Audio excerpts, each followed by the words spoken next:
Welcome to my CBSE English teacher. Today let's look at the third part of the line by line explanation of the chapter Ranga's marriage from class 11. If you're watching my video for the first time, please subscribe. You can listen to the explanations of chapters from classes 10, 11 and 12 English. And don't forget to press the bell icon so that you get notified whenever I upload a video. Let's move on to the video now. So I was telling you the story of the goat and the lion. So the goat was inside the temple and the lion came in search of the goat. And that time the he goat that was inside asked the lion outside to tell whether it was a male or a female. So the lion got frightened and ran away, thinking that the goat will really come and eat it. So here the narrator is telling the story in relation to the situation where Ranga was trying to find out who the girl inside was. So like the he goat, I said, what does it matter to either of us who she is? I am already married and you aren't the marrying kind. So the narrator is trying to tell us that he told Ranga not to bother who is inside because the narrator is already married and Ranga has decided not to marry any soon. So it doesn't matter whether who is inside or not. So this is what he was trying to tell us. Very hopefully he asked, she isn't married then? His voice did not betray his excitement, but I knew it was there. So Ranga wanted to know whether the girl inside was married or not. So his voice was excited, though he tried to hide it. The narrator understood that he was a lot excited to know about the girl. She was married a year ago, and then the narrator told him a lie that she is already married. His face shriveled like a roasted brinjal. So as soon as he heard that the girl was married, his face became shrunk and he was feeling very sad. After a while, Ranga left saying, I must go, I have work at home. So what happened? As soon as he heard that the girl was married, he became disinterested and then he said he has some work and he just went home. I went to our Shastri the next morning and told him, keep everything ready to read the stars, I'll come later. So the narrator was really interested in getting Ranga married. So he went to his friend's house, Shastri, who was an astrologer, and told him to keep all the things ready so that he could read the stars of Ranga. That means look into his horoscope and see the best time to get him married. I tutored him all that I wanted him to say, and the narrator also told Shastri what exactly he has to say. I found no change in Ranga when I met him that afternoon. What's the matter? So in the afternoon that day itself he met Ranga because he wanted to somehow take Ranga to the astrologer. And there was no change in Ranga's emotions at that time at all. You seem to be lost in thought, I said. Nothing's wrong, believe me. So the narrator asked him, what happened to you? You look lost. And Ranga replied that no, everything is fine, I am alright. Headache, come let's go and see a doctor. So the narrator asked him if he had a headache and advised him to go and see a doctor. I have no headache, I am my usual self. Ranga said that he was alright. I went through the same thing when the process of choosing a girl for me was going on. So the narrator is telling that he also had the same kind of feelings when he was looking for a girl to get married. But I don't think that could be areas on your present condition. Ranga stared at me. So he said, I hope even you're not feeling the same because of that. So Ranga just looked at the narrator. Come on, let's go and see Shastri, I suggested. So he said, okay, if you don't want to go to a doctor, let's go and meet the astrologer, because this narrator somehow wanted him to go and meet the astrologer. We will find out whether Guru and Shani are favorable for you or not.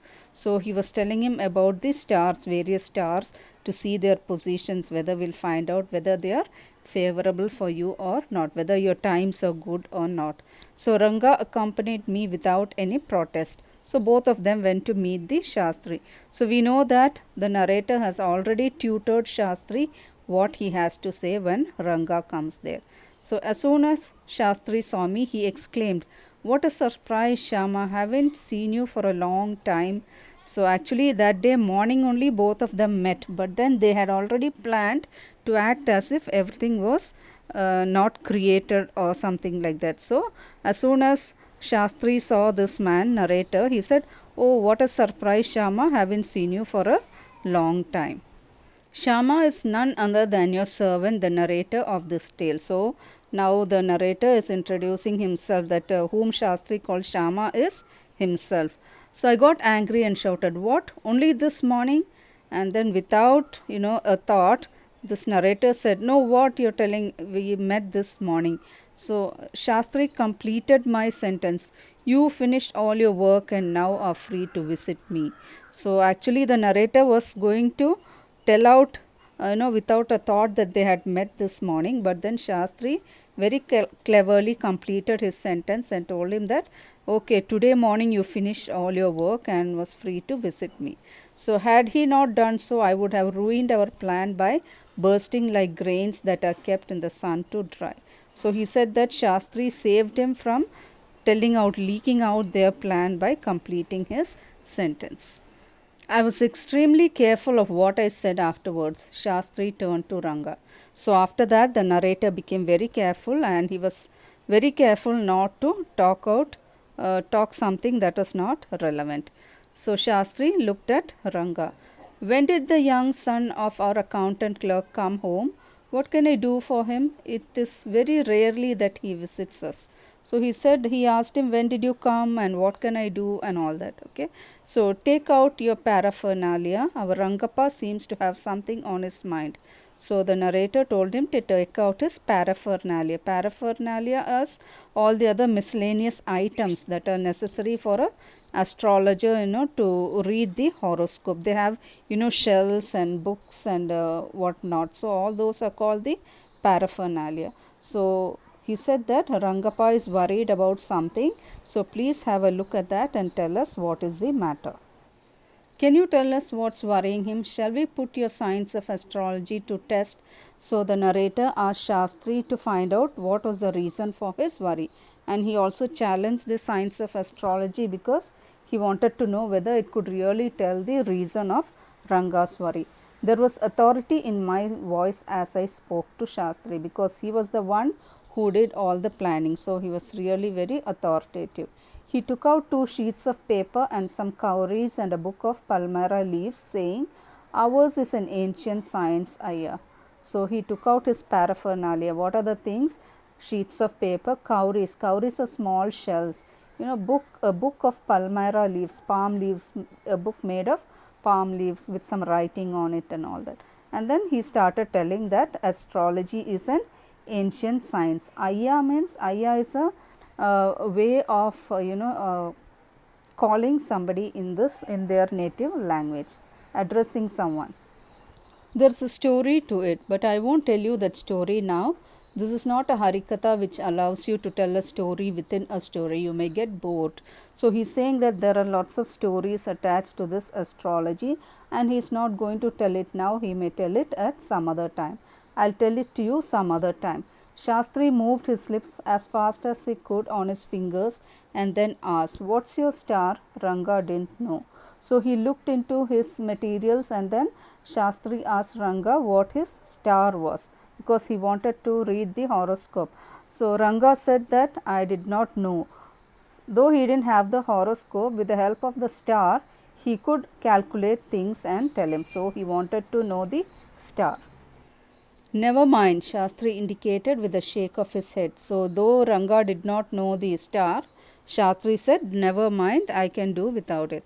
So he did some more calculations before saying in a serious tone. So then he did some calculations and then very seriously he began to talk. So what did he say? "It's about a girl." I had been controlling my laughter all the while. So Shastri immediately did the calculations and he said, "Ranga is worried because of a girl." And then immediately this narrator began to laugh. It was very difficult for him to control his laughter because all these were planned by him, because he somehow wanted to bring the matter of marriage and this girl Ratna, so that he wanted Ranga to marry Ratna somehow. So when the Shastri said that it was about a girl, so he felt like laughing. But now I burst out laughing. I turned to Ranga. Exactly what I had said. So immediately he looked at Ranga and started laughing and said, "See, I told you, your worry is because of a girl." Who is the girl? It was your humble servant who asked the question. So the narrator is addressing him as humble servant. So he asked, who is the girl? Shastri thought for a while before replying. She probably has the name of something found in the ocean. Kamala, maybe? So immediately Shastri thought for a while and he said, I think the girl's name is related to something that is found in the ocean. And he gave a name. It could be Kamala sometimes. Could it be Pachi or Moss? Must it be Moss if it's not Kamala? Why not Pearl or Ratna, the precious stone? So he was starting to giving many examples like Pachi or Kamala, and then finally he said, can it be Pearl or Ratna, the precious stone? Ratna, the girl in Ramarav's house is Ratna. So immediately the narrator told that the girl in Ramarav's house is Ratna. Tell me, is there any chance of our negotiations bearing fruit? Definitely, he said after thinking for some time. So he asked Shastri, is there any possibility of Ranga getting married to Ratna? Then he said, there is definitely some chance. There was surprise on Ranga's face and some happiness. I noticed it. So, as soon as he heard about the possibility of negotiations, that means whether the parents of both could talk and fix the marriage, Ranga was very happy. So, there was surprise on his face, and the narrator noticed that. But that girl is married, I said. So, immediately Shastri, the narrator simply, though he knows everything, he simply told, but that girl is married. Then I turned to him. His face had fallen. But as soon as he said that the girl was already married, Ranga's face became very sad. I don't know all that. That may be some other girl who is suitable. I only told you what our Shastra indicated, Shastri said. So immediately the astrologer said that I just know that it is some girl and this is mentioned by the astrology, science of astrology. So that is what I told you. We left the place. On the way, we passed Rama Rav's house. Ratna was standing at the door. So, as they went back from there, both of them passed through Rama Rav's house, and Ratna, that girl, was standing at the doorway. I went in alone and came out a minute later. Surprising, the girl isn't married, it seems. So, this narrator went into Rama Rav's house for a minute and came back quickly. And then he gave this news to Ranga. What is the news? Surprising, the girl isn't married. Actually, she is not married, but actually, he wanted to play a trick on Ranga to really see if he liked her or not. So now he told him the truth. What is it? That the girl isn't married. Someone told me the other day she was. So he told him that somebody told him that she was married. So I told you that she was married, but actually she is not married. What Shastri told us has turned out to be true after all. So now he is saying that the astrology what was told by Shastri is really true. But Rangappa, I can't believe that you have been thinking of her. And he told Ranga that I can't believe that you are already thinking about that girl Ratna. Swear on the name of Madhavacharya and tell me, is it true what Shastri said? I do not know whether anyone else could have been direct. So he is asking Ranga to promise on Madhavacharya and tell him whether what Shastri told was correct. That means whether his cause of worry was a girl. Ranga admitted. There is greater truth in that Shastra than we imagine. What he said is absolutely true. So he admitted, saying that yes, whatever the astrologer said was true. Shastri was at the well when I went there that evening. I said, so Shastrigale, you repeated everything I taught you without giving rise to any suspicion. What a marvelous Shastra yours is. He didn't like it at all. So in the evening when the narrator went and met Shastri, he told him that you did a good job by telling exactly what I wanted you to say. And very ironically also he told him that your astrology science is really great. But then the Shastri did not like him, making fun of him. What are you saying? What you said to me was what I could have found out myself from the Shastras. So he said that don't make fun of me. I could have really predicted this through the help of astrology and told it at that time. Don't forget I developed on the hints you had given me. So he's telling me you gave me only some points. I had developed that and I told much more than what you wanted me to say. Tell me, is this what a decent man says? Rangappa had come the other day to invite me for dinner. So he is telling, don't make fun of me, and this is not the way how a decent man should talk. So the narrator says that after some days, Rangappa had come to invite him for a dinner. What's the occasion? I asked. It's Shama's birthday. He is 3. It's not a nice name, Shama, I said. It's like a dark piece of oil cake. Why did you have to give that golden child of yours such a name? What a childish couple you are, Ratna and you.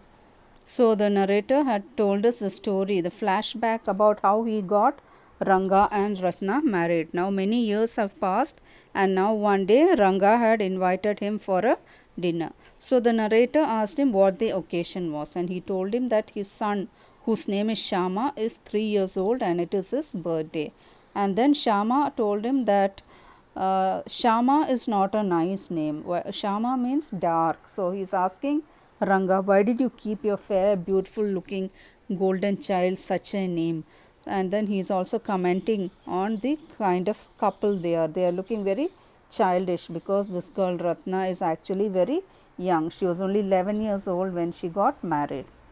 I know, it is the English custom of naming the child after someone you like. Your wife is 8 months pregnant now. Who's there to help your mother to cook? My sister has come with her. I went there for dinner. So he told Ranga about the English custom where they like to keep the name of someone they like. So similarly, Ranga liked this Shama very much because he was the one who was instrumental in getting Ratna married to him. So that is why he named his son as Shama. So he is also telling that his wife is again pregnant for the second time, and is asking who is there to help your mother to cook. So he says that my sister has come with her, and then the narrator went there for dinner. Shama rushed to me when I walked in and put his arms around my legs. I kissed him on his cheek and placed a ring on his tiny little finger. So as soon as the narrator reached Ranga's house, the small child Shama rushed towards him and hugged him, and he returned him with a kiss on his cheek and also gave him a gift, a small ring on his little finger. Allow me to take leave of you, reader. I am always here, ready to save you. You were not bored, I hope. And so the narrator is taking leave of us, and he is asking us whether he has bored us or not. So we saw how the ideals of Ranga changed. Initially he said that he was not ready to marry and he wanted a mature girl and he did not want to be like others. But then finally when he met Ratna, who was just 11 years old, he fell in love with her and he wanted to marry her straight away. And then he was able to marry her as well. So I hope you liked today's video. For more interesting videos, do subscribe to my CBSE English teacher. Like, share and give your valuable comments below. Thank you for watching.